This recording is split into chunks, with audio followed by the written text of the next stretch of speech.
Hello అందరికీ. మా చిన్నోడు టీ షర్ట్లు తీద్దామని చెప్పి అసలు ఏం లేవు వాడికి. సమ్మర్ కూడా ఇంక కాటన్ టైప్లో తీద్దామని చెప్పి ఈజీ బైకి వెళ్ళాము. ఇవన్నీ పెద్దోళ్ళకి కొద్ది కాస్ట్ ఎక్కువే అనిపించింది. లేడీస్ వరకు మెన్స్కి అయితే 199 బాగానే ఉన్నాయి. మా ఆయన కూడా ఒకసారి తీసుకున్నారు, ఇప్పటికీ వాడుతున్నారు, పర్వాలేదు. ఇంకా మనకి బట్టలు అంటే పండక్కో పబ్బానికో తీసుకునే వాళ్ళు. ఇప్పుడు పిల్లలకి అలా కాదు. మా చిన్నోడైతే మరో నమ్ముకు తుడుస్తూనే ఉంటాడు టీ షర్ట్కి. వాళ్ళు ఎక్కువ మాపేస్తుంటారు కదా బట్టలు. ఇంకా తక్కువ రేట్కి ఎక్కువ బట్టలు కావాలి. అలాంటప్పుడు ఈ షాప్స్ అయితే బెస్ట్ అండి. ఎందుకంటే మనకి కూడా బాగానే ఉన్నాయి.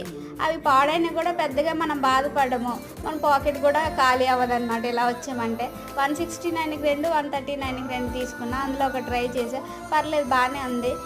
ఒకసారి క్యాంప్కి వేయచ్చు, తర్వాత సదాకి వేసుకోవచ్చు. వాడికి షర్ట్ బాగుందని షర్ట్ తీసుకున్నాం, కానీ మా ఆయన షర్ట్ తీసుకోలేదు. చిన్నప్పుడు షర్ట్లు వద్దు, టీ షర్ట్లే బాగుంటాయి, పెద్ద నాకు ఎలాగో వాడు మన మాట వినడానికి అన్నారు. వీడియో నచ్చితే సబ్స్క్రైబ్ చేసుకోండి, షేర్ చేయండి.